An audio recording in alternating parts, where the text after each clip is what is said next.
Good morning. Good morning. Morning. I'm waiting for Morning. you to tell me we're going. I'm sure we're live, right? Yes, you're live. You can go. Okay.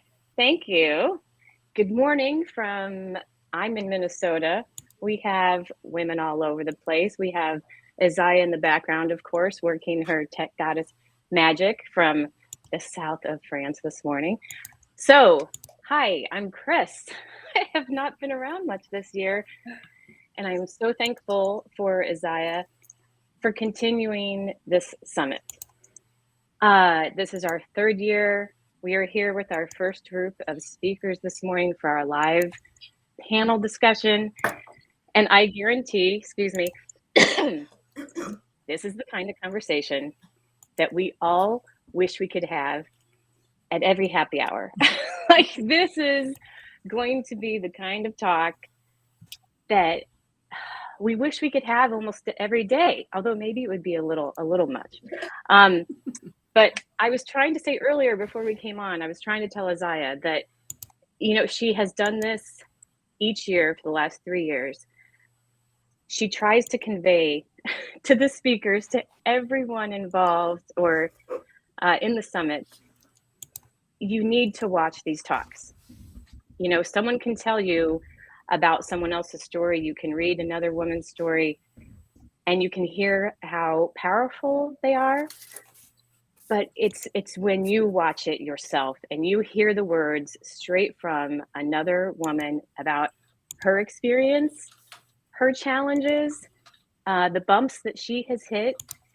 And everybody has a universal message here. Everybody, no matter, the details may all be different. Everyone looks different. The stories on their surface look different. But there's a bottom line here. And each woman talks about this bottom line. When you hit those bumps, when you hit those challenges in life, you let go, you trust, and you allow. And I think every woman here this morning has that same bottom line. And so, but of course, we're going to get into this. We're going to talk about everyone's experience, everyone's story. So the speakers that we have this morning are, and I try to point in the right direction, Alyssa and Tammy and Jessica and Callie and Sherry L. Thank you so much for participating, for being the brave women that you are, to share your story, to get in front of a camera. First of all, to get in front of a camera, okay? That in itself takes some trust.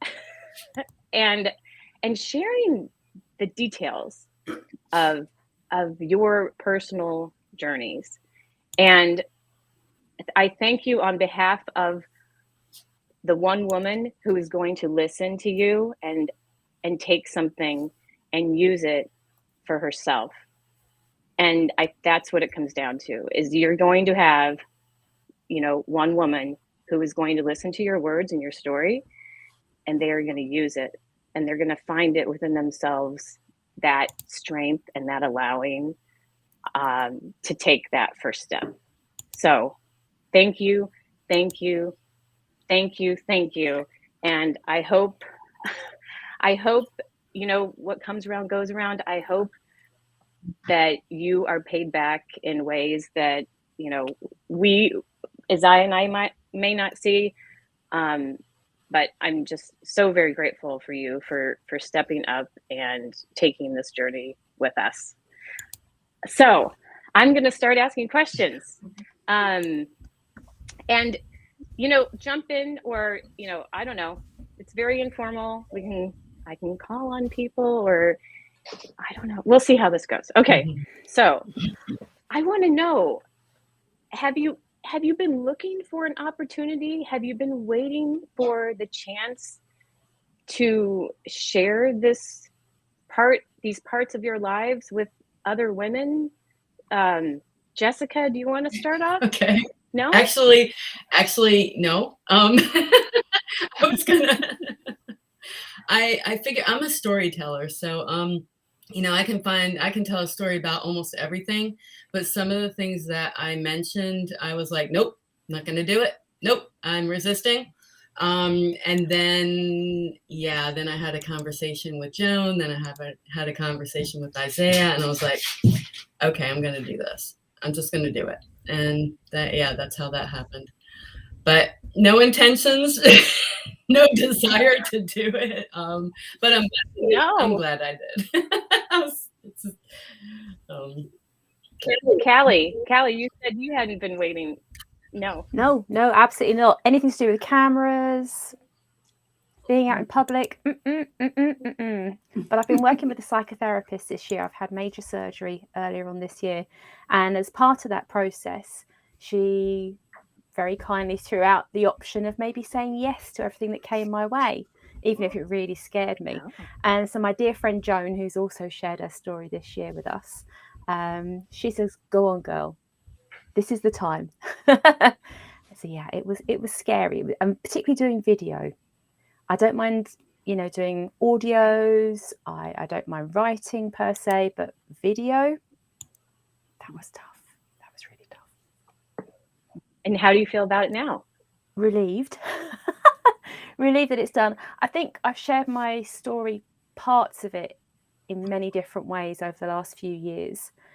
So that bit wasn't scary. It was more the physicality of videoing and warts and all, really. Yeah, being seen. Yeah, big thing. Okay.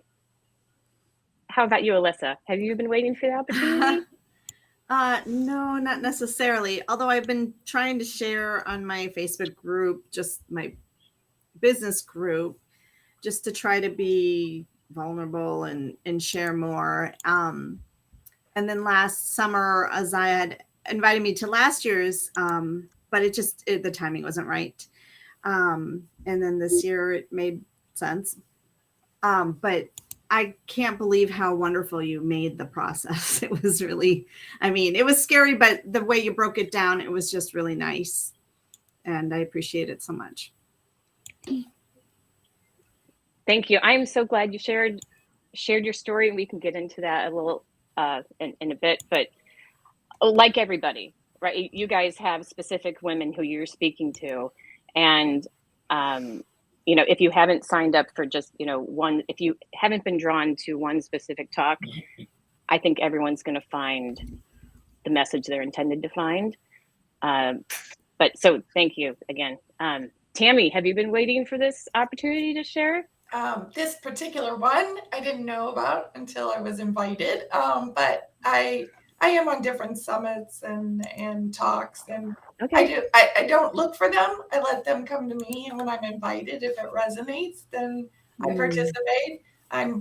Years ago I was afraid to be on camera, but now I view it as like just talking to a friend. So I get very relaxed and just talk as if I was sitting with somebody and having a conversation and enjoying what I get to talk about and share. Perfect. So maybe you didn't need some of the, because we do these little, like they said, we break it down along the way, helping everyone get comfortable with the technology and how to share the story and, where to find the details. I think one of my favorite ways, though, is more conversational back and forth than just sitting and talking. I like the interaction that goes along with, even if it's on like a Facebook Live and people are communicating and I'm talking with them, even though they're not like verbally talking, but it feels different than to just sit and talk. So that's a little bit of a different experience to sit and just talk. It's like, Sherry, have you been waiting for the opportunity to share your story? I think being the duality Gemini that I am through and through, I believe that I've woven parts of my story in my life wherever, if the venue seemed appropriate or if the audience seemed appropriate. But, dovetailing on what Tammy was saying, being in front of a camera and not being conversational, I definitely took my level of vulnerability to a new level. And I mean, I just kind of put it all out there. So that was definitely a unique thing for me, for sure. So. And how does it feel now? How do you feel about it now that well, you're on the other I side? recorded the video and then I woke up in the middle of the night thinking, oh my God, I can't put that out into the world. I said everything. What was I thinking? So I had like that moment in the middle of the night, and then I thought, you know what? I'm going to let it ride and I'm just going to go with it, because I got feedback about the video, and if it helps one woman in the world elevate or shift or up level or heal or feel resilience, then it's completely worth it. Right. Yes, I think that was the goal, I think, when we started this, is just how powerful. I mean, it's so easy. It's so easy for us to say, oh, my story doesn't matter. I don't matter. The whole not enough thing. Does this whole summit help you with your enoughness? Do you think? Have you all felt that? Does anyone want to talk about that? I've had more positive response than I thought I would, so that was really neat. The thing that surprised me the most is because I really didn't think I could fill barely 30 minutes, and when I did my first run through, it was like an hour and 15. And then I edited it down, and then it was still like 59 minutes. So I had to do more editing. So it was really, really an eye opener for me. But that was funny. So you're editing, Alyssa. When you were editing that story down repeatedly, so you watched yourself, right? A couple times, pieces of your video over and over. What effect did that have on you? Did you have a noticeable, or like listening to yourself again and realizing what you had been through? I guess I've told the story a number of times now, but mostly in a private conversation. So it didn't surprise me as much, but because I had worried about filling time, I had added a bunch of other things that I thought would help fill the time that would have been relevant to the story, but didn't need to be in it. So, but I was impressed. I was a little impressed with how it turned out. Put it that way. And with yourself? Yeah. I think it went really well. Mm-hmm. That's interesting. You, Jessica. Tammy. Because I just did one run through. And because I talk so much, sometimes I can be like an hour-long person, but I've gotten it kind of tighter because I was given an amount of time. And after I did it, I watched it and I thought, well, maybe I wasn't excited enough or something. But then I'm like, the story I'm talking about probably doesn't need a lot of excitement. So I had a couple people watch it and they're like, well, it's not your usual excited self. I said, but should I have been excited? They're like, probably not. Great. But did you, Tammy, when you watched your video back, I mean, I'm sure you all watched, did you watch yours back before you sent it off to Isaiah? No? Okay, good. I think I did, but then I don't remember. I kind of just let it go. I channel everything that comes out of me. And usually when I watch it again, I'm like, oh, I didn't even know I said that. It's like watching a whole new story. But I do watch myself sometimes, and sometimes I really think, wow, that's really good. And other times I just don't resonate with watching myself at times. So I didn't really feel like I needed to. I buzzed through some of it and I'm like, oh, that sounds pretty good. And then I gave it to somebody else and said, here you are. Actually, the first time I didn't even watch it. I just timed it like on Zoom. I just had to time it. And then I was able to edit it via transcript. So I just deleted, what I wanted. Then I redid it one time through and, I got dressed and got ready because I didn't want to have to do it again. And then because it was so long, then Isaiah gave me great information on how to edit that down without having to redo any of it. So I watched it as I was editing it, and then I watched it one time final just to make sure there weren't any glitches or anything. So that was the extent of it. So, Jessica, Yeah. did you watch yours back before you submitted it to Isaiah? I did, and I ended up like deleting one part of it that I felt, oh, this probably would lynch me. Would get me lynched if I said this, because it had to do with some more like family tragedies, and I was like, no, that's like a little too sensitive. So I deleted that, but yeah, that like added to my story a lot, but I was like, nope, can't do this. So I just I deleted it. Usually what I do, I have the same thing as Tammy, like I can easily fill up an hour. So I was more scared of keeping in time because I can, you know, just go off on tangents and just tell any story about anything. So, but I was pretty good. Kept it in, just did one shot and was happy with it. Just deleted that and sent it off. And I was like, okay, I'm done. That's it. I'm not going to worry about it. Did you give yourself?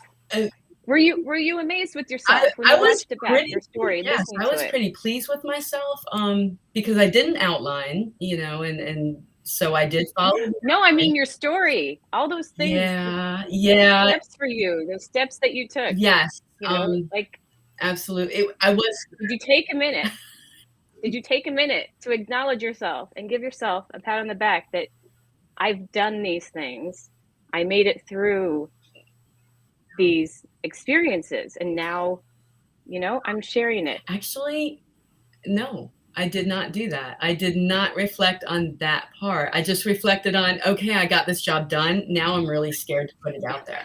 And then it took me a couple of days. Maybe I should have done that. Yeah, just reflected a little bit. Well, no, right now, yeah. Like this is an opportunity.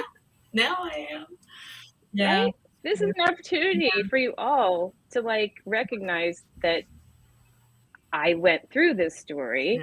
I made it through my story, and now I'm on the other side and I'm able to share. Although, I mean, you know, our lives are still continuing. I'm sure there'll be a few things to come. Yeah.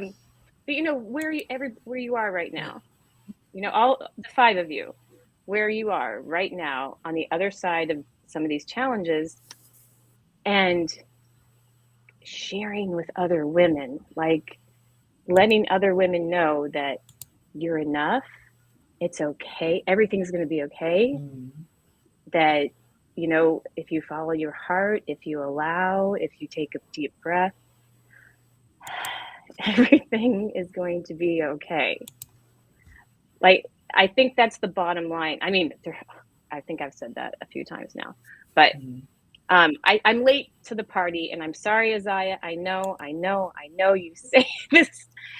Get in there and watch the talks. You get in there. And Isaiah saying, you know, repeatedly how humbled she's been by the speakers sharing these stories and you know, these personal challenges that, but at the same, you know, which end up with being able to share these universal life lessons, love lessons. I think, Sheriel, I think I wrote down while I was reading or listening to your story of self-discovery, and I wrote unique love lessons. Is that what you think your story comes down to? Your journey and your love lessons, self-love lessons? I think my story may come down to, yeah, I definitely think in part. And I do want to say, as I've had a crazy couple of weeks. My mom got really sick very quickly. And so I've been intermittently watching everybody's videos and listening to them when I drive up to take care of her.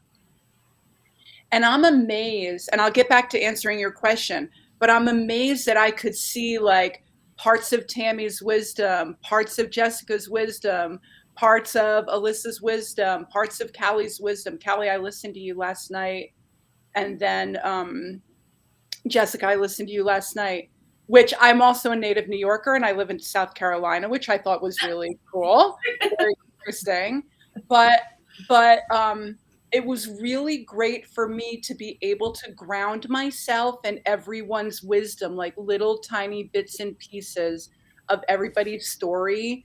to be really tough and brave in this moment right now in my life. So I've been going through like a particularly intense moment as we were all preparing for this summit. And so I appreciate that. And I just wanted to put that out there. So you never know where that little bit of wisdom is going to have a massive butterfly effect on any other human being. But I think to answer your question, I think for me, you know, I believe I came onto the planet to do very specific things. And I feel like I was a very big, brave, bold soul that I just thought, you know, I'd rather live. And I think that I've been going through this right now with my mom. I would much prefer to be kind of human and then very spiritual. I prefer, and I just said yesterday, I need to watch a couple of Doctor Who episodes so I can remember the real reality of life, you know, rather than this like three-dimensional human experience. And so I think for me, I came into the world like bursting with this idea of life being this grand magical thing. And I wanted to do all of this stuff, but I was raised by a dad who definitely wanted to contain me in a very specific way. And I think for me, you know, Chris, it kind of goes back to your intro with me. I think it's really this journey of self-discovery, of returning back to who we really are, why we really came here, and what our sole purpose is. And so I think that's the big lesson. I definitely think love, discovering like real true love, self-love, the vibration of love and all that stuff around it is, you know, another part of that story. But for sure, I think for me, it was really getting back to the essence of who I was meant to be when I arrived here. Yes. Yeah. Right. For all of us. So, Callie, I have to say that listening to your story, and I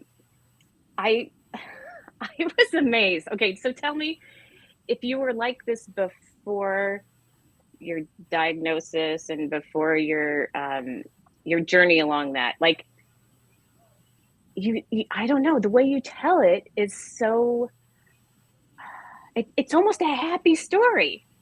You know, like Yeah, the way it wasn't happy the going way through you it. talk about it. Okay, so that was like, is that something that has just it's like developed that way? Like now when you talk about it, it's more of a happy story? I don't know. I think you have a choice. I say that very bravely, whether to plummet down into the deep depths of despair or to rise up. And it's not easy because you fluctuate in and out of those patterns. I hit the wall, you know, mental health issues a few years after my diagnosis. Everything kind of backed up. I wasn't dealing with it. I decided I was going to make everyone else's life better.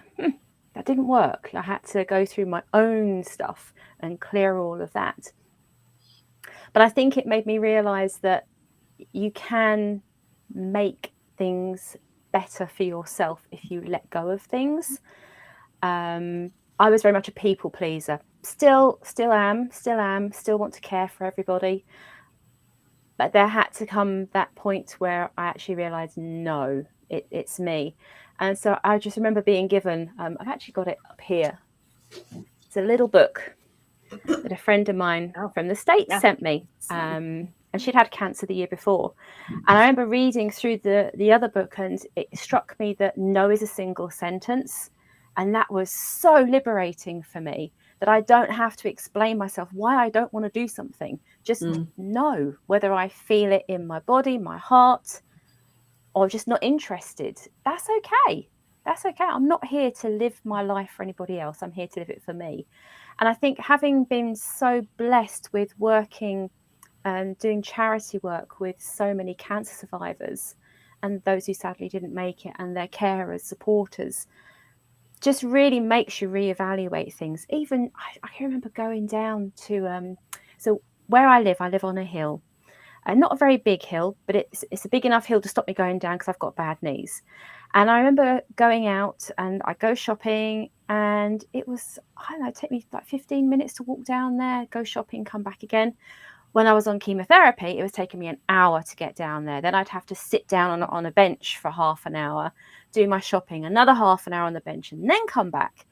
And I remember it had been raining one morning, and I went out, and there was this beautiful rose bush that I'd never noticed before, about 4 or 5 houses down from me across the road. And because it was a warm day and it had been raining, the roses just smelled so amazing. And so I stopped, because I wasn't walking as fast as I used to. I stopped, and the smell from these roses was intoxicating, and they were the most incredible, like deep red velvet roses. I'd never noticed them. And yet this rose bush is huge. It goes up into the tree. So it's been there a long, long time. Definitely longer than I've lived here, which is 18 years now. And that was where I started to think, if I slow down, if I take my time, not your time, my time, and I do things in my time, there's so much richness that comes out of that. So it was almost kind of like a spiritual awakening. And then all of the, the inner GPS signals, which took me a little while to get used to, obviously, because I was so busy doing everything else for everybody else. That's kind of how it came about. It wasn't a deliberate act. It was more, what can I make good out of this situation? Plus, I was only given a year, and I've been here 12 years now. So wow. I'm incredibly blessed. Yeah. And every time I see my onco-surgeon, I'm like, thank you. thank you. Oh my gosh, did that do that to anyone else? Like, just you talking about the roses?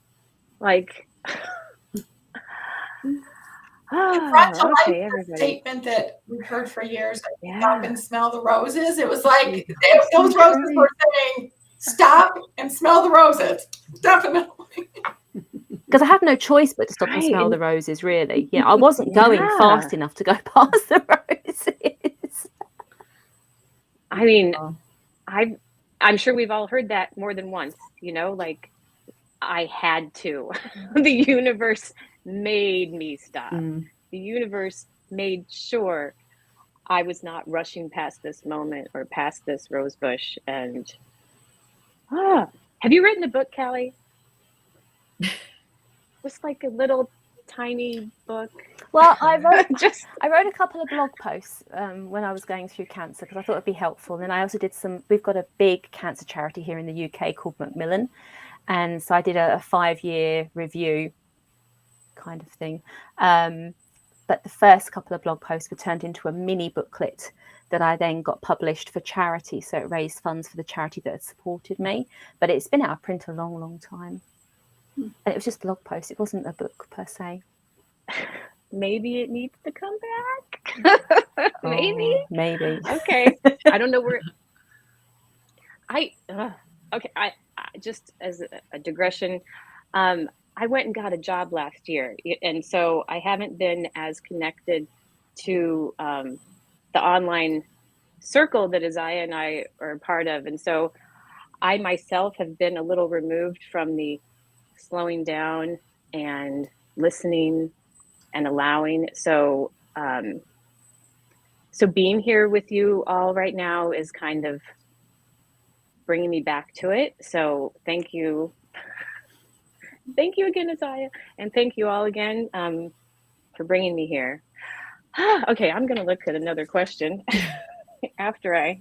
All right, it's all coming. All right. Let's see. Okay, what I would like to know, what brought you all to the summit, and what made you say yes? So Sharielle, if you want to go first, like why did you join, and what were you hoping for? What were you hoping to get out of it, if anything? I really enjoy doing summits, just putting this energy out into the world to be helpful and to connect women particularly. as soon as I met Isaiah, I knew that I had to be a part of it because she's amazing. So it really came from my conversation with her. Yeah. Awesome. Awesome. And what were you, oh, just, you enjoy being a part of like the events? Was there anything that you were hoping to? I don't think I had any real ulterior motive other than I connected with Isaiah and I thought, you know, this just feels like the right thing to do. Yeah. Okay. I know it's kind of a pretty lame answer, but you know, I connected with her and then that was it. Mm-hmm. Tammy, how about you? Why did you join? And was there something you were hoping to get out of it? It was the name of the Women Lighting the Way. It just resonated. Then awesome. Isaiah contacted me and I was like, oh, well, you know, she said she was sending invitations. So I was like, okay, it wasn't some mass, you know, just, like post people do you want to be on something? And I was like, oh, that was, thank you for, you know, choosing to invite me. And then when she shared what it was, I was like, yes, I don't even think she was done talking to me about stuff. I'm like, okay. She's like, do you want to be part of it? Well, I've already said okay several times, but yeah, okay. And this is just, as you were sharing the other, you know, about trusting and all of that, for other women, the big thing that's coming through for me is, I think feeling like you're not alone. When we said in a lot of our stuff, we think I'm the only one who feels this way. I'm the only one who is experiencing this. I'm the only one. And then you feel so far away from things, and then you can spiral downward into places that don't feel good. So when you can hear other women's stories, then you start to go, like Sherry said, you see the wisdom in them, but you see yourself in them, and you go, oh, I felt that way. I didn't know somebody else felt that way. And then when they articulate it the way they do, you can feel differently. Maybe you were really upset about it or in a lower place. And one thing I've come to know when I experience something, I always think, one day I'm going to laugh at this. This is going to be funny. Not right now, but it's going to be funny. And then when I tell stories later on, I turn them into something that's more jovial, which just lightens the energy of whatever the thing was. Awesome. Thank you. Thank you for joining. Alyssa, what made you join? And were you hoping for something at the? Well, it's really hard to say no to Isaiah. She has this energy that is just so alluring and attractive. And ever since I've met her in our, you know, business group with, I've always just admired everything she's done. And then last year I had the opportunity to really chat with her more as she helped me with my tech.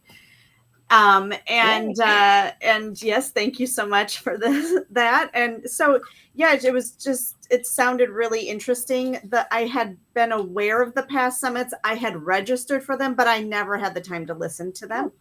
And so I was like, I knew some of the past speakers, and I knew of you, Chris, and some of the other speakers in this panel. I know through the intranets, and I just wanted to be a part of that because I know how amazing all these women are, and I thought that would be a really great way to help me get my business, you know, a little bit off the ground, as well as get more comfortable with speaking. And yeah, it was a win-win-win. So that's kind of why. Awesome. Yeah. Jessica, why did you join? Yeah, I can probably only parrot back some of the stuff that everybody else said, but I feel it's kind of like when I wrote my book. If I can just inspire one person, then my job is done.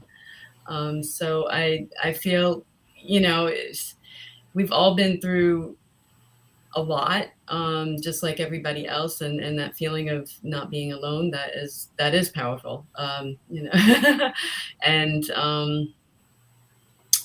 so yeah, that Joan asked me, who is also a speaker, but she's not here today, so she asked me if I would be interested, and I was like, okay, I don't know what this is all about, but I'll talk to her.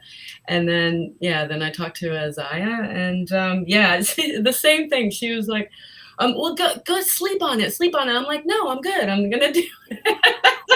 She's like, are you sure? I'm like, yeah, I'll do it. So yeah, it was her energy too. So yeah. Thank you. I have a 13-year-old daughter, and so your talk yesterday made me think like, oh gosh, things are going well, right? Like, what's next? What do I need to look out for? So thank you for sharing that part. Callie, how about you? Did I ask what made you join the summit? Curiosity initially to book that call. And I don't know what happened, but it disappeared out of my diary that day that I was supposed to have the initial chat with our beautiful goddess. Oh. And she was so gracious and so kind and so compassionate. I was all over the place. So I rebooked in. And as soon as she mentioned about that you were building almost like this library of women's stories. Yeah, I can do that. I can do that. That's easy. I can do that. And we all have so many stories. It's really difficult to know, well, where do I begin? Which one do I go with? And I could have chosen much easier stories for sure. I went for a really long, complicated one. Why not? That's just a story of how I work. But it was this beautiful idea of having stories that no one's heard before, and being able to connect with so many people across so many walks of life all around the world. And again, that feeling of not being alone, not feeling alone. Yeah. So yeah, curiosity was the initial driver though. Did anyone have some bouts of imposter syndrome? Did I already say it? Like, I guess I said not enoughness. You had imposter syndrome come up, Callie? Yeah. Every single day. It jumps out of bed with me. Get away. Oh. Yeah. Particularly when I videoed, pressed the recording and had done it. And it honestly never occurred to me to listen to it again. It never occurred to me. Just, okay, tick, done. Off we go.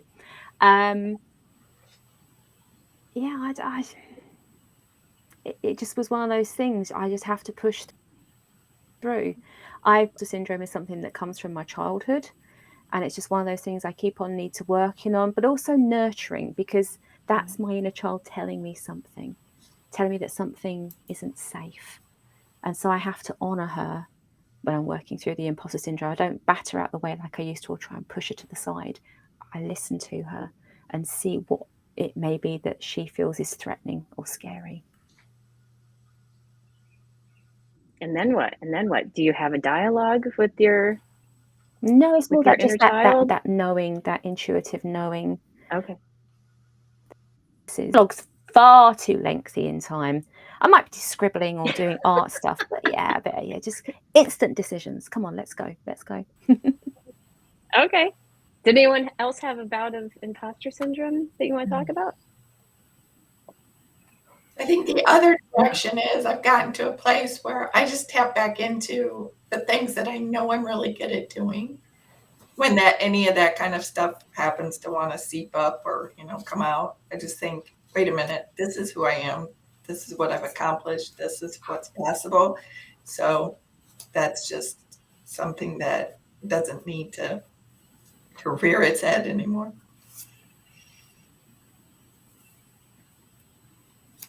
So Alyssa, it's been occurring to me. Somehow you had in your story, I mean, you're talking about your son and his needs and your daughter's needs, and how were you able to keep yourself a priority? Like, was that a challenge? It seemed like you were pursuing your own thing at the same time as you were helping your son along, but was that a challenge for you, or was there something you relied on to keep yourself a priority? I couldn't couldn't do what I wanted to do. And at first it was about, I need to fix them so I can get on moving on. But then I realized I needed to change that. And I was working with a coach, a healing coach. And she, thank goodness, I started working with her like in December when it was like in the middle of the fury. And we had almost weekly calls where we just worked on getting myself more regulated and everything. And then I started taking my own advice that I give to people, and it was to surrender, to stop trying to fix things that were outside of me. And that was the biggest lesson of just trying to stop researching, stop trying to learn more about treatments and things for OCD and all these things. And when I relaxed, it just started to fall into place. And so I realized that I did need self-care. Could not have done it without my fiance and Bill and his support. I mean, he didn't get directly involved very much, but he was just always there in the background, allowing me to not have to, have this job and this income. And my ex, I mean, I had child support for a lot, the majority of that time, thankfully too, because I just couldn't, my nervous system was so shot. And it was just a struggle every day sometimes. So it was amazing to be able to have that shift, have him move out of my house, and then I could start to repair everything. But it was a struggle to keep myself in focus when he was at the heights of it. So I don't know if this is a spoiler alert, but congratulations. Thank I don't you. think you mentioned that you're engaged. Yeah, that happened after I finished the talk. Yes, thank you. Oh. Yep. Oh, congratulations. You. Yes. Yay. Excited. Like listening to your talk, and I was like, whoa, to be kind of blindsided by, and how you described your spouse. And I was, whoa, immediately I think, of course, when women are watching your stories, they automatically, oh, what would I do in that situation? And so there's another benefit that another gift that you're giving other women is when you're talking about these bumps, and we can imagine ourselves in that situation and thinking, wow, would I have been able to do this? But you've all provided, by providing your own steps and how you handled it, it gives other women, maybe a perspective or an idea that they hadn't thought about. And then, of course, you can apply it to, I'm sure you can apply it to different situations, but your journey, Alyssa, I kept thinking, oh my gosh, would I have been able to do that? But you're a mother and you have no choice, I guess, right? Yeah. And it's just the timing too. I don't think if he had left me 5 years earlier, I wouldn't have had that much more self growth and self work. I mean, this has been a long process, obviously. And so by the time he did do that, I had become much more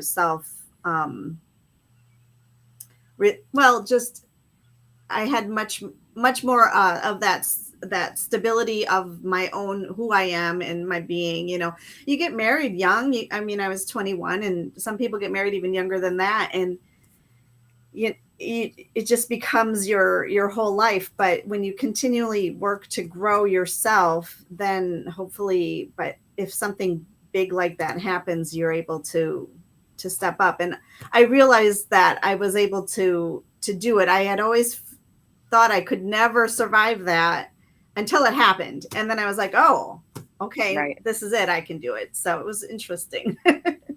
So I don't know if anybody else gasped, but when you said, and then out of the blue, and I was like, oh my God, how dare he? Like, it was like, wow, that takes some balls. But then it's like, thank you, universe. Thank you, universe, for you know, I always say giving I'm him. so grateful that he actually did have the courage to do that, because this is now where we are, and I think we're all Yeah. better off for it. So I am internally grateful to him for that. So yeah, it's kind of a weird thing to say, and I have friends who are still mad at him, and they're more mad at him than I ever was. And I'm like, you know, it's okay. So wow. Okay, and you say that, and then I go back to Sherrielle's talk, and if I have tried to say that, like Sherrielle, you having the gratitude for your father to be a teacher for you, and I don't know if you may have said something that that I didn't catch, but if I could find the courage to say, I think I've tried to say that before to my parents, to have that gratitude for being who they were so that I could become who I am. Do you want to talk about that a little bit? You know, it's kind of interesting as you're asking the question. The first thing that popped into my head was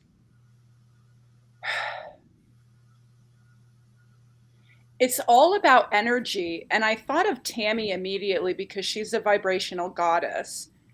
And I think really when we all begin to think of how much energy is shifting and changing and evolving and expanding from generation to generation, I think it makes perfect sense. I think it makes sense that I was able to transform and transmute all of that energy in such a way that anger became love or forgiveness, right? All of those pieces of how we interpret emotions really are just energetic. And so I think for me, it was just really about, I mean, I feel so grateful that I have wisdom because of my life. And I think that I asked for that from the very beginning. And the thing is, you know, when Alyssa was talking too, it I didn't share, I mean, I know I shared a crazy amount in that story of mine, but not like the intricate little details, like my dad, you know, inviting women to move in. So he'd have a girlfriend and she would move in with her children and then they would fight all the time and then he would kick her out. And so it was this constant feeling of not only instability, but the bigger piece was I learned at an early age, probably from around the age of 11, who I wanted to be as a woman, witnessing the women coming in and out of my life. I didn't even know. My mom was such a calm, easygoing person who never yelled. I didn't know that people fought until I was probably, you know, I didn't know married couples even fought until I, you know, was 11 or 12 years old. And so the reason why I'm bringing that up is that I was thinking about it last night. I definitely became a better woman knowing what I didn't want to be. And it kind of goes back to that whole observational contrast of how we manifest and how we create and how we, you know, co-create the life that we want to live. So yeah, I mean, it's profound. It's all profound. It's all a blessing. And I just have to say one last thing. With my mom being sick right now, I can't believe how human I feel. And you know, and I think Tammy really talked about this in her talk, like how we go from that, you know, that darkness and being in that space at the moment and then trusting that we're going to come out of it better, wiser, more expansive, more loving, more light filled. So yes, that's the long answer to your question. Is it easy for you to get that? I mean, that's a big like zoom out perspective, right? That we all wish we could have in the moment maybe. But is it easy for you? How did you learn that, like you said, when you were that young, at taking that big step back and looking at a situation that way? I think that I heard soul. I heard spirit for sure as a child, where and I don't even know if I talked about that in my video. I think I may have, but being so in tune with listening to the voices of, this is not who you are, you'll get through this, you know, moving forward. It kind of happened throughout my life with certain illnesses, where I could hear a voice and the voice would say, you know, you can heal yourself, or you know, it will be all right. Yeah. And I think that the thing about it is it's just a matter of connecting. It's just a matter of surrendering and trusting. And, you know, like I said, I'm going through that right now, and I'm definitely in the middle of, you know, feeling a little frustrated with my own vulnerability and humanness, you know, really feeling attached to the outcome of what's happening with my mom. She's going to be okay. It's all good. But I think when we're in the middle of those experiences, what I didn't want to do at this point in my life of having a little bit more wisdom and a little more sense about it all, I didn't want to forget all the magic, all the messages, all the things that underlying like what's happening in our immediate human experience. I never want to just go back to being this physical person in this three-dimensional world, because we're loved so much. There's so much more going on that, yeah, I'm in the middle again of that feeling of trust and surrender, you know? And I mean, I can't believe it. I'm on this panel right now, you know, early on a Saturday morning, and it's magical. It's magical. I know. Mm-hmm.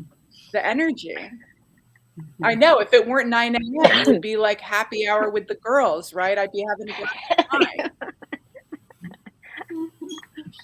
So, Jessica, did you? I'm trying to think back in your story. When did you have moments of that that inner knowing voice coming in along the way, like? Before you made, I think the first thing you talked about was what made you leave the United States.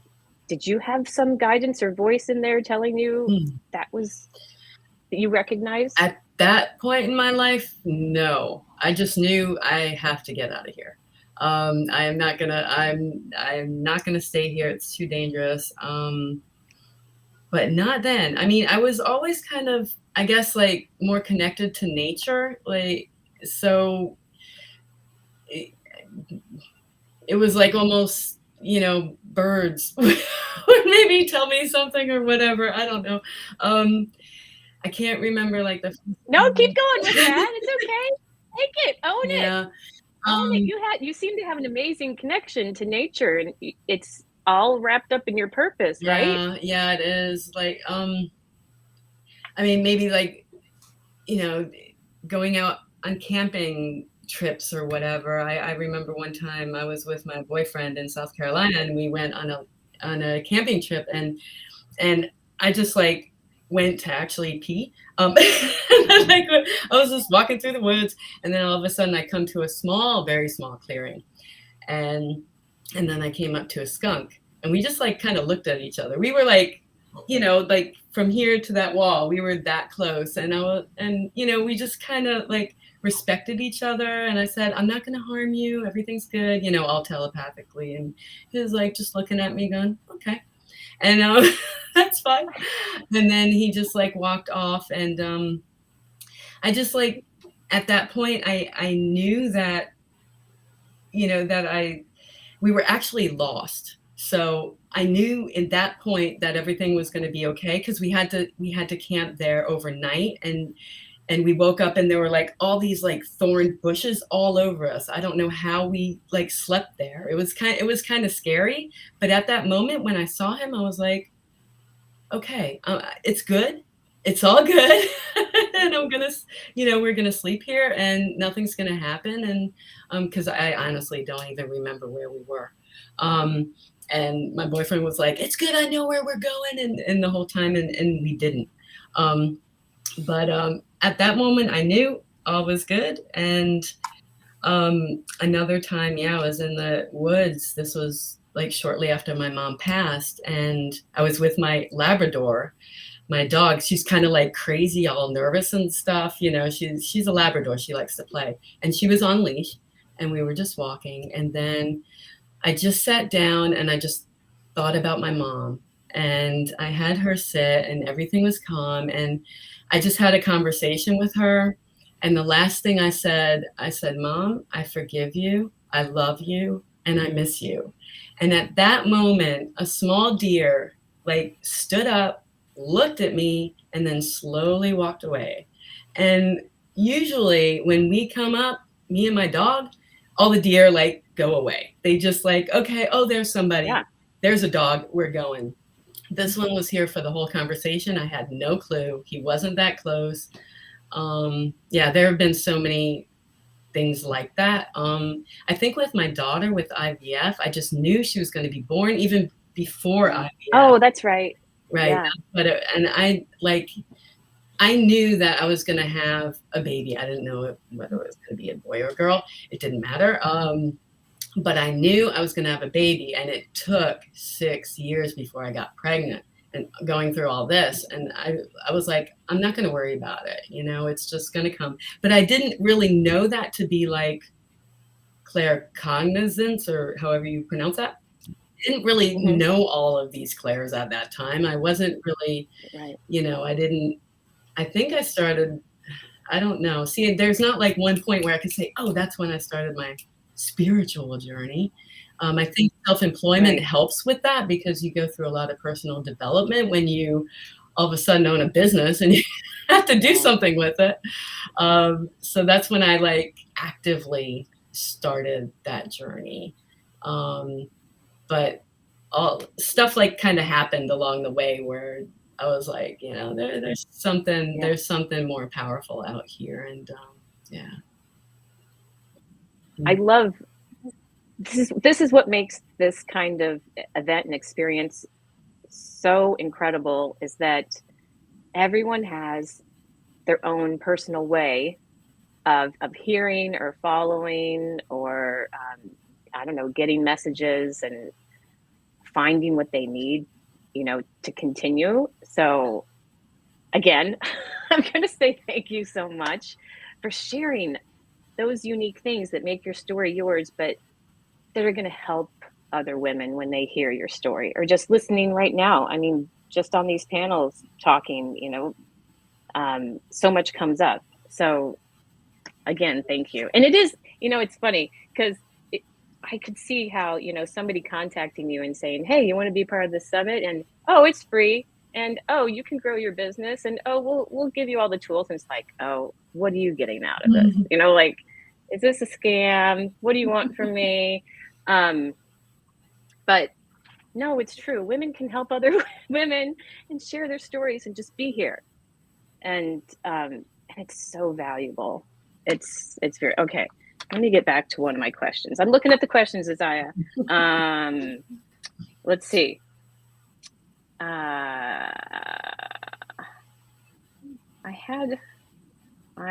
Okay.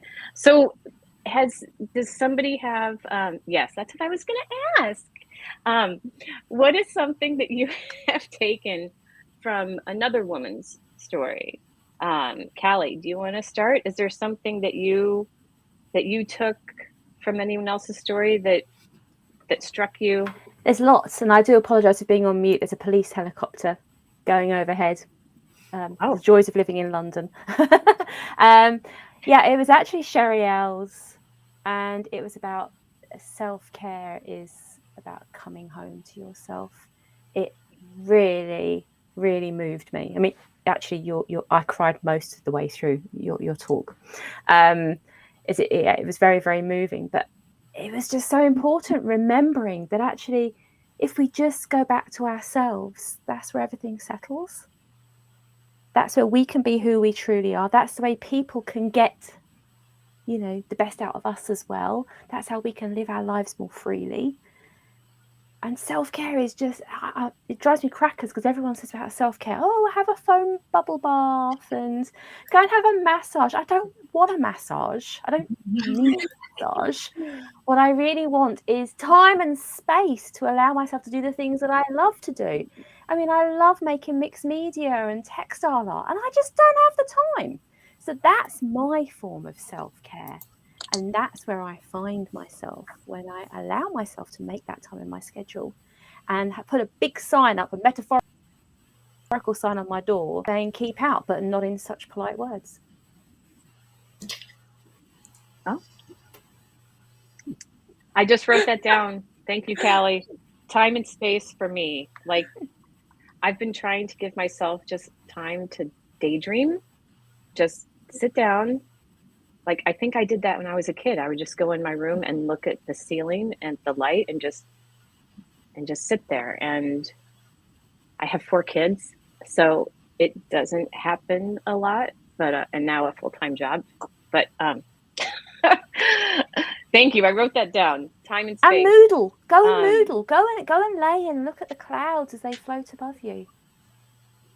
You know, I live in London. We have a lot of clouds. A lot of clouds. And so it's really nice. And I can remember as a child just laying for hours with one of my best friends and just seeing what shapes they made. And we just don't do that anymore. Yeah. Because, we're adult. You call that moodling? Moodling, yeah. Moodling. Is that a UK term? No, it's from a lady from the States, Brenda Hewland. Oh, I like it. Okay. I wish I could lay clay to it, but I can't. down. Sorry. Tammy, what did I just ask? Oh, what did you take from another talk? Well, the ones I watched, it was just watch everybody go deep into their experiences. The world does a lot of, be surface. Everything is surface, and when you can watch somebody really go into themselves and connect and share that, you get drawn in because you're feeling them. It's not just this is the face I'm putting on so that the world sees it. It's this is me, and I'm letting you see me. And that's that vulnerable place that so many people are afraid to let themselves go, let other people come in. I mean, we have a lot of walls up. In my energy work with clients, I see walls, and I'll have them start to go, okay, you have this wall around this thing because they've done all this work. And it's like, start to imagine, what does this wall look like? And then we take it down, and it's the feelings they have of walking through the wall or walking over the wall or whatever. And we all have these walls up that we've put, I don't like the word protection, but for safety, to keep ourselves in a way that we feel that we are in charge because so much comes at us. And so seeing when the women can put that down and just really let themselves come out, it's like a flood almost. Like, when you're saying you edited out stuff because it was just coming out, we open that door and it's like, it's almost a relief, like, oh, I finally here. Let me share this with you. And then we all go, oh, we embrace it because we're like, that's wonderful that you shared that. So witnessing the vulnerability. Mm-hmm. Yeah, that's a big word. I didn't, when I used to hear it, there are words that I hear now that I'm like, oh, okay, I get it. I will even say that to people. Just talking and letting someone witness what you've experienced, you're seeing. Yeah. And it's not that somebody needs to fix anything. We live in a world that, well, how can I fix it? You really can't fix it. So just be there and just share. So. Thank you. Alyssa, was there something that you took from the other talks? Just the overall strength of women. I mean, it blows me away.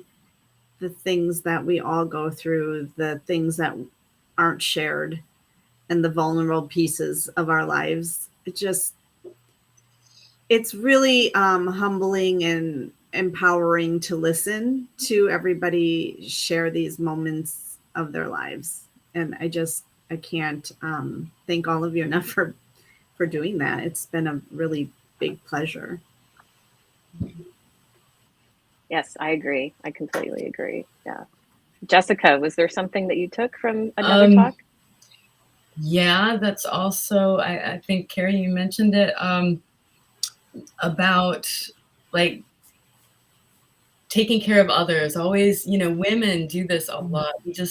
We are very motherly, and that's like, we think that's our job, that we have to, you know, take care of other people before ourselves. We have to give excuses why we say no, you know, and just hearing that also kind of helped me out, because I'm now, you know, transitioning out of that, and yeah, have been taking care of myself, and it's been so different. It's been so very different, and I'm just, I feel humbled, because so many people, you know, you think like when you're going through things at that time, it's like, oh my God, this is so hard.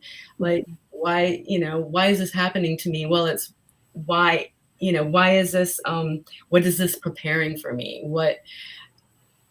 This is happening for me, like that kind of shifting of perspectives. And I can see in so many people, you know, you went through these really hard times and were able to shift that perspective with, okay, what kind of lesson is this for me, and how can I take it and move on, or just, yeah, learn from it. Yeah, because you know, I thought I had a hard childhood, but it's really not that bad. Like, you know, but the things that you think were bad were actually just lessons, and Yeah. either weren't so bad, or yeah, just the way you perceived it back then, right? So it's nice to know that other women are able to process that information as well, and yeah, and rise up from that. So that's really, yeah, humbling to see, and very enlightening. Yeah. Yes. Yes, I agree. So Sheriel, I don't know if you want to share it, but your quote that you talked about, that you gave in your talk, Oh, thank you for sharing it. I think, didn't I start my entire talk with, I mean, seriously, like Isaiah said, just do your talk, natural, vulnerable, raw. And I literally recorded it, and that was it. You know, no editing. I just was like, I'm putting it all out there. My quote was, don't allow others who don't know themselves tell you who you are. Yeah. Mm-hmm. Yeah, I remember that. I mean, I still kind of get choked up. And, you know, yeah, but okay. Yeah. So what was the question? Well, I took a few things from your talk, but that one, you know, thank you for saying it. Thank you for reminding us, and just putting that out there, because I mean, you had a lot more to your talk that was useful for me or enlightening for me, but thank you just for sharing that quote. But the question, was there something that you took from another speaker's talk? Oh my gosh. And I do want to say, with that quote, it just living a life where my soul was saying, you know, choose this, do this, this would be fun, this would be great. And then having the energy of another human being with an agenda, because they don't know any better, saying, well, you can't do that, you can't have that, you can't be that. And I think that when someone tells me that I can't have or do or be something, then that's when I'm the rebel, you know, like a spiritual rebel. But I think for me, with everyone's talk collectively, it just added more fuel to my creative fire.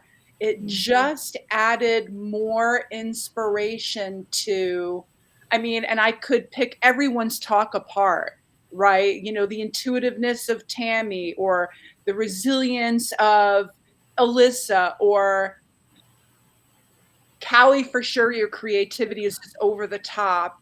And I think, Jessica, for you, you reminded me of, well, I mean, even collectively, but you reminded me of with nature, like really getting back into nature. I climbed all the major mountains in California, in the United States when I was much younger, before I got like my little autoimmune deficiency and things kind of energetically, mitochondrially wise went a little south. But I'm totally with you. I love being in nature. I love connecting. And I think that the adjectives that I was using to describe everyone's talk are completely imbued in the feminine aspect. All the creativity, connecting with nature, connecting with ourselves, connecting with the brilliant resilience and unending giving that we put out for other people in the world. It's amazing. That caretaker energy, that creative energy, that expansive energy, that energy where we're the feminine aspect is so connected to that, the beautiful aspect of the world that we live in. It's so profound.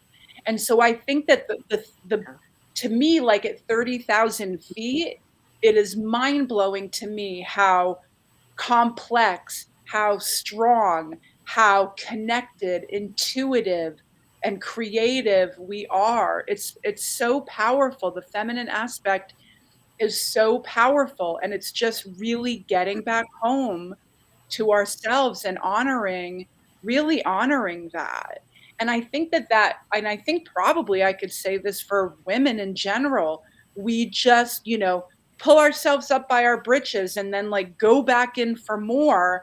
And how do we find that balance of knowing that we're tough, knowing that we're resilient, but then still really soft and tender and compassionate and empathic, and yeah, like it's just a lifelong journey to try to find that balance in a really powerful, healing, really lovely, gentle, gracious way. So Sherry, how will this summit have affected your business? Is there something have you found new inspiration? Have you found a new idea? Has the summit at all affected the way that you are going to take your business forward? Oh my gosh, what a great question. So I think for me, what I've discovered, like I definitely, offer different programs about manifesting and connecting to oneself and healing and all of that stuff. But really what my new big project really is this idea of creating a very lovely membership site where women can come and get that daily intentional support. So rather than just being like, woo, I've got a big offer for this program and I'm doing this giant launch, which does not jive with my feminine aspect.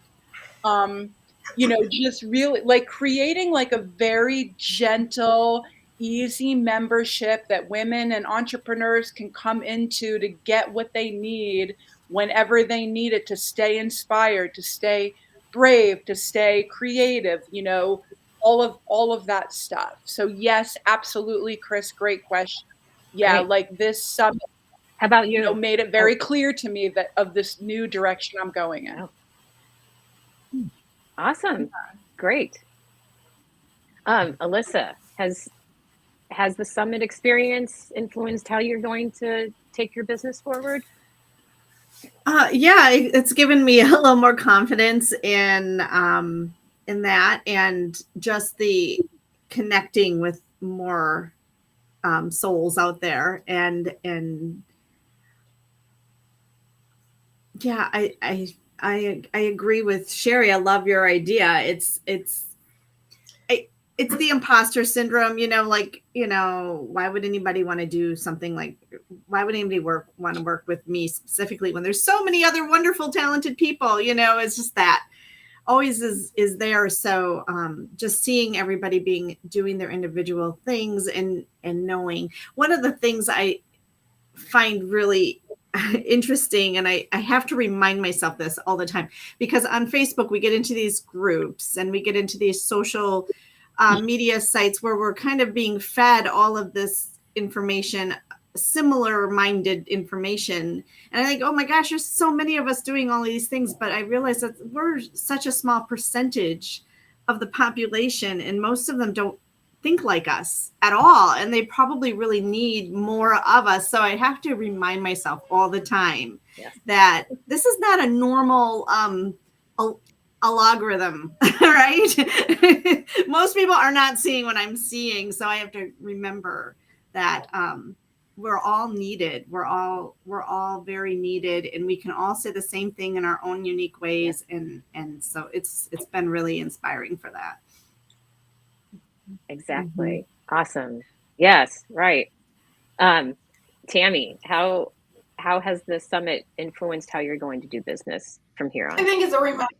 If it has it's a reminder of community, of being part of something. A lot of the time, I call like DIY stuff. Everybody wants to do it themselves, and we forget we are not here alone. We're not here to do anything by ourselves. Even if somebody just watches a video or reads a book, they're not doing it themselves. They're bringing in the information that other person or whatever is sharing. And so I actually just I've been shifting into different ways of sharing my work and more what I'm calling aliveness. So where it feels like the energy is always moving, because my whole life is about energy, vibration, and making it more alive, not just here's some information, go do whatever with it. It's like, be with me, experience this movement and moving the energy. And that's, I just feel like that's where it's elevating, is reminding me of being in the community and connection, and reminding others that really uplifts us all by being part of that. Nice. Thank you. Thank you. Callie, now I'm going to ask you how the summit might influence your business going forward, but I just have another pop in that's saying your little book is important. So okay, so I just want to say that I've ascertained today that I need to get back to writing. I'm hearing all the messages. Thank you. I used to love writing. I really used to love it, and I used to blog maybe 2 or 3 times a week. And then I remember going into a Facebook group once. I was doing some training, Facebook Pexels training years ago, and I was saying, I don't know why I blog, because nobody ever reads anything. And I didn't realize even these strangers in the group were like, yeah, we do. Oh, okay. So I do need to get that back to writing. But the way it's going to change things, for about 5-6 years, I've wanted to have this creative wellbeing library. So it's a membership site, and you can draw down materials, exercises, so creative pauses, which are really small little things that you can work on, little projects, and then slightly bigger ones. But it's going to have an experiential live component as well once a month, which I have been doing anyway, but I'm just bringing it all in together. So people can literally go into the library as you do and pick things down, work with them, and then put them back again. That's my brilliant idea. But I've had tech hell the last 4 weeks. My iMac decided to die after 9 years of abuse from me. So I had to buy a new one. The screen does weird stuff all the time. It's a lovely Mac, but it's taken a bit of a time to get used to it. So I'm 4 weeks behind on the launch, which is 1st of July. My dad is... You're never behind. My dad is very, very sick at the moment. He's in hospital. We just don't know what's going on. So that's another load, because I'm not close enough to him to go and travel and see him. So it's actually listening to everyone's stories this last couple of weeks and being in this lovely supportive community. It's like, at the end of the day, it doesn't really matter. Whatever I decide to show up and put out is enough. And the right people will come and collect it when they're ready. It doesn't matter if even no one comes on the 1st of July. That doesn't matter. I'm putting it out there, and it's something that I want to be almost like a life work, a life body of work. So people will come to it as and when they feel drawn. So this summit has given me the confidence to do that and to sit with that uncomfortableness that maybe no one wants to come, and maybe it's because I'm not good enough and I'm rubbish and I'm this, that, and the other. Oh, shh. It's okay. Just turning up is enough. So thank you. Sorry, very long answer. Yes. Callie, you have to make an audiobook because I just want to listen to you. I know, me too. All day long. Just read. Oh, bless you. Thank you. Okay, so audiobook as well. Okay. Yes, thank you. Definitely. There you go. Jessica, has the summit influenced how you're going to go forward in your business? I believe it has given me a little bit more courage to add some spiritual elements, some ideas into my program. I mean, I've had these thoughts before, but I'm like, I'm a marketer, so talk about launches. Yeah, my program is like an ethical marketing program for creatives in the eco space who have a problem with promoting themselves, and that is so much all up in here. And it has a lot to do with personal development, with spirituality, and it's not that I was scared to do it, like scared to put in some woo-woo elements or whatever, but but I haven't been doing it yet. So this is actually the first time that I actually publicly talked about it, that I can think of. I mean, I've always talked about like connecting with nature and yada, yada, yada. But as far, you're still in the spiritual closet. Yeah, like I did do a post, I did do a meditation. So I have talked about that and like of gratitude and stuff. But I guess, like talking more about other things, about the universe and how it works and how it has helped me in my business and how it can help other people. And just, I feel that now I have a little bit more confidence to do that and not. Awesome. So it's funny when Sherry said something about the big launch, did you say like, oh, big launch? Like, I think you were trying to convey the big male energy of a launch. And I got the image of that last, I don't know, what's the company, that last big rocket that went up and eventually exploded. Like such big male, obvious energy, like in a Freudian way and then stuff. Yeah. I know. And and because I'm such a high achiever that I've had to learn to not be that, when I get in that too much masculine energy space, I feel like I got to pull back. I cannot, I'm too old and wise at this point to keep going in that direction. I know better. Yeah. So it just needs to be soft and gentle and Can I just share? Really? Yeah. Please. I just want to say, right? It's open. So, Everybody go nuts. In England, we're renowned for being very withdrawn, gentle, not speaking up. And it is so lovely to be in this group with women who just get out there and say it as it is. Like I when you talked about being a high achiever, I instantly went, oh, because it's always like, oh, you're not allowed to say that over here. You're going to be struck down with thunder and lightning and everything because you must do well. You've got to stay hidden. And this is what I love about this group, because it's reminding me that it's okay to say that I can do certain things, that I'm really actually bloody good at certain things, because you make it okay. So thank you for modeling that to people like me who are very shy, retiring, and come from a history of having no self-esteem whatsoever. It's a blessing. So thank you. Thank you. And we have to build that up too, because I wasn't like that before. And in my business of helping others to step into themselves, it was very uncomfortable for me because I wanted to back away when they were having their moments of, oh, well, I don't want to push you. And then I started to realize, well, if I don't help take them to that edge, then they're going to stay where they're at. And so I take myself to that edge too. I think, well, where is the edge so I can go to it? And it's always scary because the unfamiliar and the unknown is what we pull back from, because it's safer even to be in misery and know the misery than it is to think that you could be miserable in something you don't even know yet, when if you just imagine that everything on the other side is always going to be more wonderful. We get the choice of either side, and so choose, it's going to be better.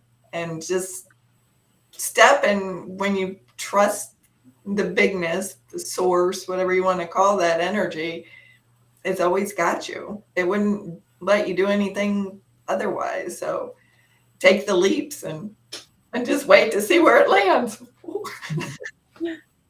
Yeah, I think everybody, I don't know if I said that in the beginning, everybody's talk comes down to the trust, the allowing, the following your heart, following your inner voice wherever it is, or however it sounds, or wherever it leads you. So yeah, we're at the end of our 90 minutes. Do you each have a word that sums up your experience? Do you think you already said it? Alyssa, do you have a word? Does anybody have a word? I think allowing myself to do this, allowing myself to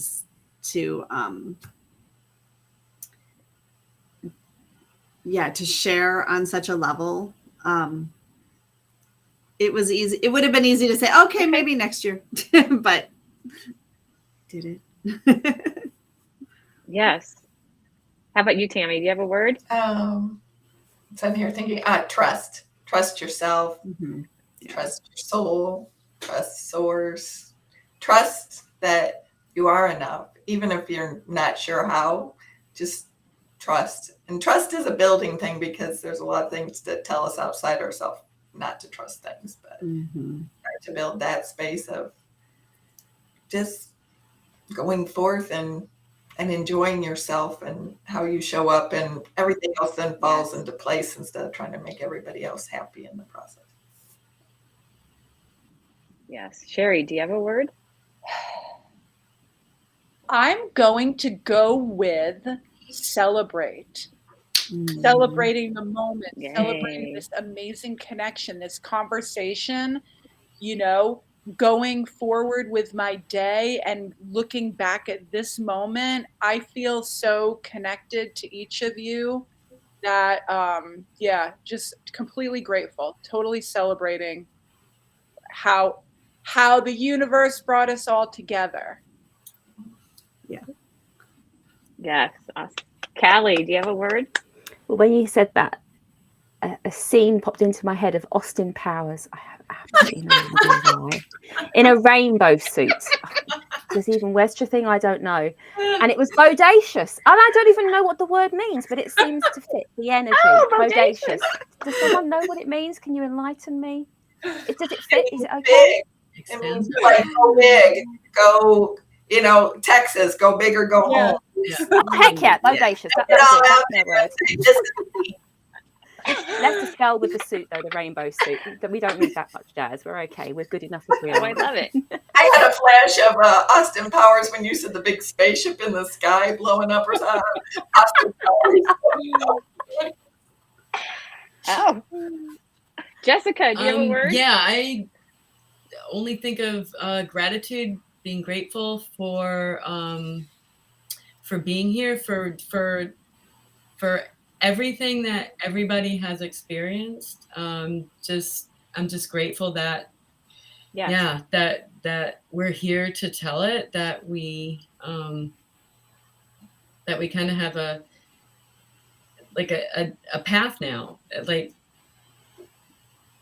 that we're going on, and if we come up to anything, a challenge or whatever, we can also look back on this and say, okay, well, how would Kelly do it? How would Sherry do it? How would Demi go through this? Or, Alyssa, this is just just gratitude, pure gratitude. So, yeah. It kind of sounded like you're coming back to the title of the summit, Women Lighting the Way. Yeah. Full circle. Yes. It's Gratitude. Yes. Is that showing up on the right side? Can you guys read that, or is that backwards? No, it's backwards, but it's okay. Backwards. We can do it. Sorry, I didn't know what it said. in front of the WO. I was like on, so I was like, y'all. Yeah. Oh man. So That's cute though. I love it. just to remind, I want to remind everyone, you can still register for the summit. It is free. All of the talks are free. You can register for all the talks or just some of the talks. And when you register for the talks, you're also entered. There's the link. Thanks, Isaiah. You're entered into giveaways from each speaker. They each have something they're giving to a lucky registrant, attendee, and each speaker also has a freebie. So if you're drawn to any of these women and their talks or what they do, you can get a little taste of their work and more about them through their freebie. These talks are going to be available online for free for the next week. If you don't think you're going to have a chance to watch these talks and you really want to, you can buy the summit. For just $39, you can buy access to all these talks to watch whenever you want, for as long as you want. This is not a for-profit event. Whatever that we sell goes to pay for the software, and anything that's left over, we donate to Kiva. Kiva is an organization that makes loans possible to women all over the world who are trying to start their own business to better themselves and their communities. So, you know, Isaiah and I, we tried to go the masculine way and make this a paid speakers training thing, and it didn't quite work. I think this format works really well. It's free. It's women helping other women just by sharing their stories. And you know, as kind of like, oh well, women sharing their stories, you know, it doesn't sound important, but when we get together like this and we talk and we share our stories of how we made it through, it's just really important. It makes a big difference. And thank you, each and every one of you for saying yes to Isaiah and for doing it.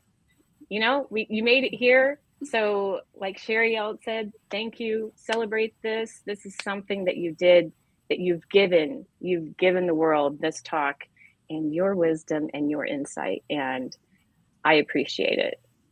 Thank you so much. And tomorrow morning, Isaiah will be on with the other remaining speakers at the same time. You can watch us here. You can watch us in the group. You can watch us on the YouTube channel. So go register. Come back tomorrow and watch the remaining speakers. Thank you so much. Thank you. Hey everyone, before I close the Isaiah. live, I just want to show my face and say thank you as well to each and every one of you. Those who are here, those who are not, those who will be there tomorrow, and also Joan, who cannot be on the live panels, but we still highly recommend you go and listen to her talk as well. And also, of course, I want to thank Chris for sparking this thing. And yeah, we will see you tomorrow with the other panelists. I was all along. I want to say, ladies, again, humbled. Thank you very, very much for being here with us this year.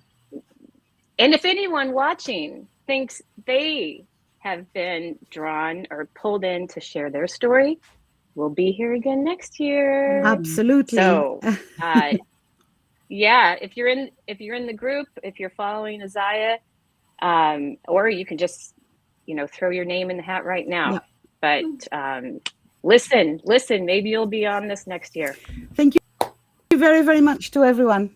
Bye for now. Thank you. Thank you.